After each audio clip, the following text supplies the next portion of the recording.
Vraiment,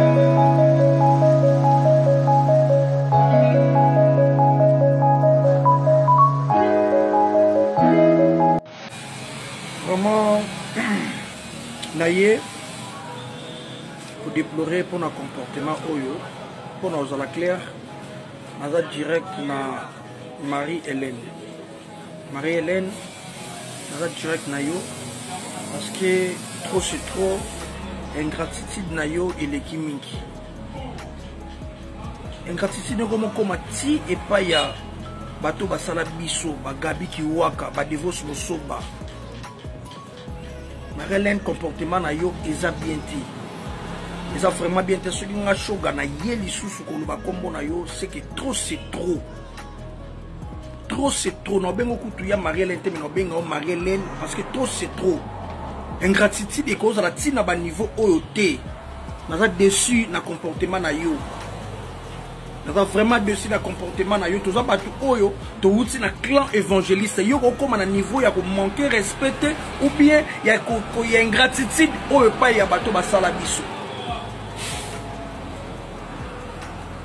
Vraiment Marie-Hélène ingratitude eleki. Ba comédien na biso makambo ezanga kate bandeko tozolanda Christian Shoga tina suka. Alors ce zambalano ya liboso okoti na chaîne na biso kande tolobaka bo s'abonner donc au s'abonner au commenter liker ezala malamu mingi. Bandeko ba comédien makambo ezanga kate tozoyoka na biso Christian Shoga nazotikela bino toyoka Christian Shoga elongo na bino tina suka toyeba Christian Shoga alingi alobanini. Alors Marie-Hélène aza mutakala na théâtre ya Marie-Hélène azaka vraiment très sage. Ye penza kotaleka aboye ozo sentir que aza na sagesse katina ye. Ya Marie-Hélène bango nyonso na ba Christian Shoga na ba Devos bango nyonso babimelaki na groupe évangélique ya groupe évangéliste wana babande kosaba théâtre na bango kuna donc bazaki vraiment ko jouer très kitoko nazo raisonner sur na ba série wana ceux qui zalaki tozaki na ba série à YouTube tolinga to bando tala ba théâtre groupe évangélique kolembate tolinga to bando tala bango penza tozo tala bango tozo stopper te po babanda ki vraiment ko jouer kitoko bazaki na ba titre na bango bazaki na ba jouer na bango moko bozo mona bazo beta histoire ozo mona ngo c'est comme si ça réalité babanda penza ko pesa ba conseil bien na histoire na ba histoire na bango babanda ko beta et si bitime komaka ke o akepoto ba Devos non ba kenda poto nde ba groupe ngo pe e yaki nango ko kufa. Alors esika oyo mama na biso Marie-Hélène bakutanaka na Christian Shoga bakutanaka na groupe évangélique babanda kosala ba théâtre bango nyonso kuna. Alors lelo tolalika tolamukika boye pour Christian Shoga aye mabe contre ya Marie. Ya Marie-Hélène déjà na nature na ye pona ngana ulubana nature ya Marie-Hélène non namuna Marie-Hélène te aleki na TV aye abandi koloba abandi kofinga abandi koloba pona mutu abandi en tout cas na yokati na loba toujours na irsi beto la TV to yaka koloba makambo o biso to yebi. Alors o to yebi te to yaka na biso koloba yango te. Ya Marie-Hélène ngala na yoka Marie-Hélène na buzoba te na yoka ye na nte na makambo belé en tout cas d'abord Marie-Hélène aza mutu moko asambela trop bat ba respectaka ye po ye moko ami pesa ka valeur même na bango na ba théâtre wana tia kendra ko jouer na ba SB en tout cas ba respectaka ye makasi po ye moko ndaza bongo penza ami pesa penza position na ye a se positionna makasi azamo mwasi moko ya valeur komona ya Marie-Hélène ka bozo sentir penza ke témoin mwaso azamu tabuzo bate yango ba comédien belé ba pesa ka ye respect yango ba comédien ebelé ba respecta ka ye aza marié aza mama ya bana aza na groupe na ye Marie-Hélène aza na groupe na ye moko o ye moko akonzaka. Donc aza mutu moko o te Christian Shoga ako lekanela aza mutu mote o te Christian Shoga ko manquer respect. Donc Christian Shoga lelo ko ya te ka telemi na TV abandi ko loba babandi ko bimisa bablo mo be pona Marie-Hélène ako sala ngote. Pourquoi ko sala ngote pona Marie-Hélène na Christian Shoga baza même pas âge moko. Et puis nandenge Marie-Hélène a se respectaka. Donc nandimite mais lelo to lali to la muki to moni Christian Shoga aye liboso na biso aye koloba loba o nyonso esengela ki aloba. Alors Christian Shoga aza mutu moka sala rapera théâtre do bakutana kuna na groupe évangélique babanda ko saba théâtre na bango kuna Christian Shoga jouaka très kitoko. Ajouaka bien aza star ya mboka na biso bango baba star o babandi na monde ya YouTube te bango baba star o penza ba uti na ba chaîne na ba TV totala bango totala chaque vendredi groupe évangélique soki bandi bino wana nyonso bo poussa ni boye kotala na défait o akufa kiro pas alors ça la kuna abandor ça donc kitoko défait kiro que son âme repose en paix.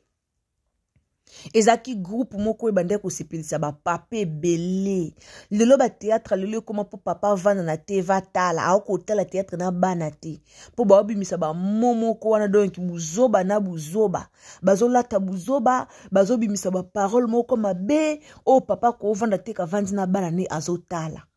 Mais n'époque ba yaba groupe évangélique ba époque ba Christian Shoga ba Marie-Hélène ba Nicole ba Devos ba théâtre na bango ezaki penza kitoko basala théâtre moko ya mboka Nicole babanda obenga ye ankame yaka do bazaki na ba théâtre moko kitoko on a réglé taka pourquoi ba théâtre na ekota na ba YouTube te ba star moko o ba bandi théâtre ba bandi yango vraiment na ta ya ba bands ya ba band na tankuta ba CDT mais na ta ya ba cassette o biso totala ba Christian Shoga o biso totala ba ya Marie-Hélène wana lelo ya Marie-Hélène na se positionna na ye akoma na ye na SB kuna ndako mo leka azaka na ye pe na groupe na ye ya Marie-Hélène na SB ba pesa ka ye respect po ye moko na aza mutu moko ami pesa ka valeur na babuzo ba théâtre ya Marie-Hélène azalaka na ete de soko luki ya Marie-Hélène na buzo ba théâtre okozo ya Marie-Hélène atamu kiete okozo ya Marie-Hélène atamu kiete komo na ye boye na mobali na ye baza bato a valeur baza vraiment bato a valeur mobali ya Marie-Hélène aza pasteur mobala mama Marie-Hélène aza pasteur baza bato valeur baza bato ya kosasa ba aventure te baza bato kosala na bango ba jeté baza vraiment bato moko o ba se positionner na part na bango de ba mi pesa respect na coin na bango ya Marie-Hélène na sala théâtre poza musala na o abandi yango kala na ndenge a continuaka na musala na ye mais lelo to ye te Christian Shoga alobi lobi concernant ya Marie-Hélène. Alors ngape irsi bote la TV na ye ka ko baksa pipi na mungwa te na ye ko yebisa bino nani o ya Marie-Hélène aza nani o Christian Shoga azali. Christian Shoga comment on va na poto kuna joua ku sous théâtre te quand to mona bastar na ya bastar mboka na biso so balonge kin bake poto bakota kamai donc bakota kapenza mai c'est rare au mona star o mboka na biso ba théâtre na biso ake poto ba continuer pe musana ya poto pas zo ko évoluer ba évoluer akate soka uta ki Kongo sala théâtre ke na poto linya continuer musana théâtre ba théâtre poto za ka boring de ba théâtre pote pe sa batu sentiment te pour notal nde Christian Shoga pe azipama na ye atala ma penza lisute na groupe évangélique ba Devos ba Nicole bango nyonso ba boma na bango groupe ka boye batala na batala maka penza lisute mais lelo ya Marie-Hélène na se positionna na SB kande baloba sila bisala zakana mama mo malamu akipardon ya zakana mutu mo malamu do soko kangami na yo se positionner ya Marie-Hélène se positionner na part na ye et lelo to vandi to lamu ki to yoko yoka ba buso ba moko Christian Shoga aye ko bimisa concernant ye na ya Marie-Hélène ba weleli nini Christian Shoga na Marie-Hélène ba weleli nini tozo ye bango bande ko bo s'abonner bo commenter bo liker bino nde bozala bien te bozala penza o tala no vidéo o landa no lisolo mais potaka j'aime problème ya o futela ngo pe mbongo te ofutela ngo mbongo te ko aimer vidéo za nango gratuit ndeko na nga soko teli Ursule moi j'aime no wana ekolongolo nini ekolongolo eloko te ekolongola nango yo vraiment eloko te alors to yo kana Christian Shoga makambu nini oyo aye ko yebisa biso makambu nini oyo aye sus ko tombola tomboli lisusu makambu nini ba comédien makambu ezanga kate na part na bino ba comédien tozo lemba ba matière na bino tozo lemba penza ba matière na bino bozaka ekeye zongi koto ekeye zongi koto Christian Shoga koto ya Marlène koto tozonga boesila to suka wapi to kende wapi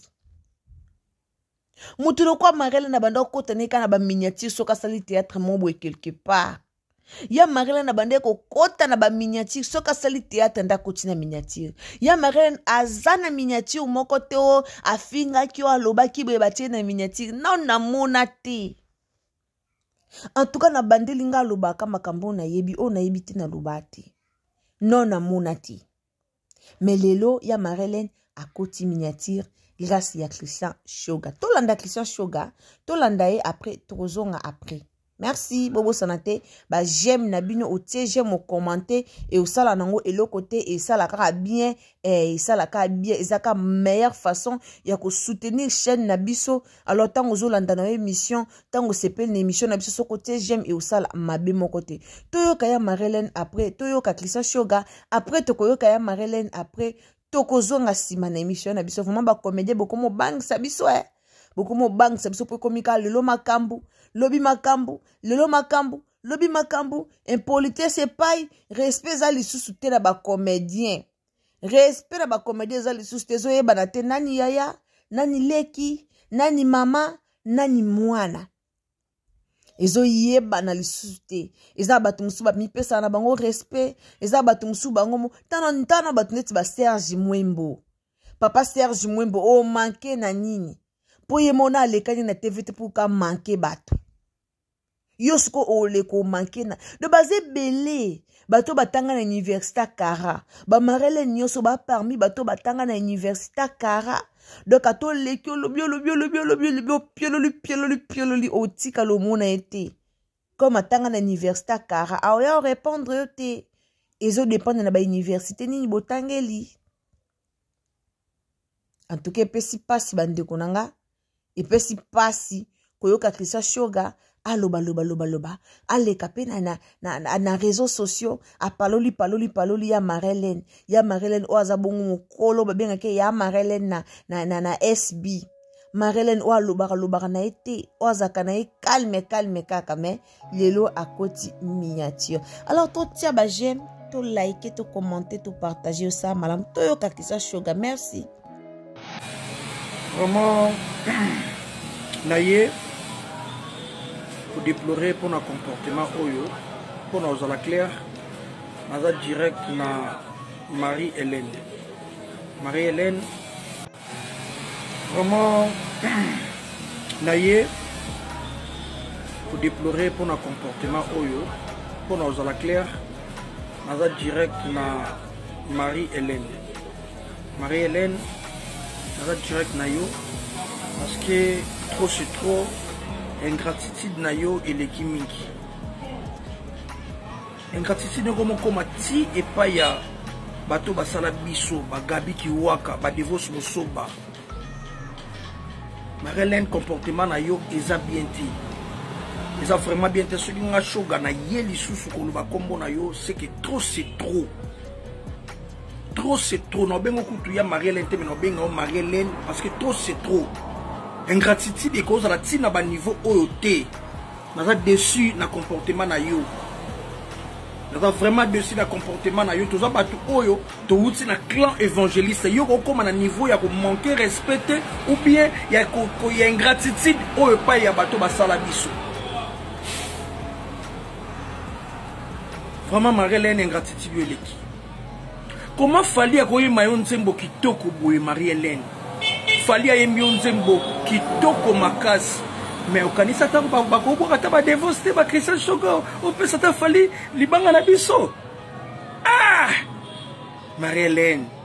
nzembo kitoko fali asaleli yo mais ozotaka ke non boka pe shoga boka moi igets boka moi pati milanga boka moi devos musoba boka alisala boka moi bato tout baleka na évangéliste ah Marie-Hélène ingratitude ah fali nzembo kitoko emeli Marie-Hélène ah Marie-Hélène vraie chanson fali ayembeli Christian Shoga yo bongo na ya Marie-Hélène bandeko nanga toti yo Christian Shoga kwa mwa mobalo akoboma biso na ozala clair moi mobalo akoboma biso yo boena ya Marie-Hélène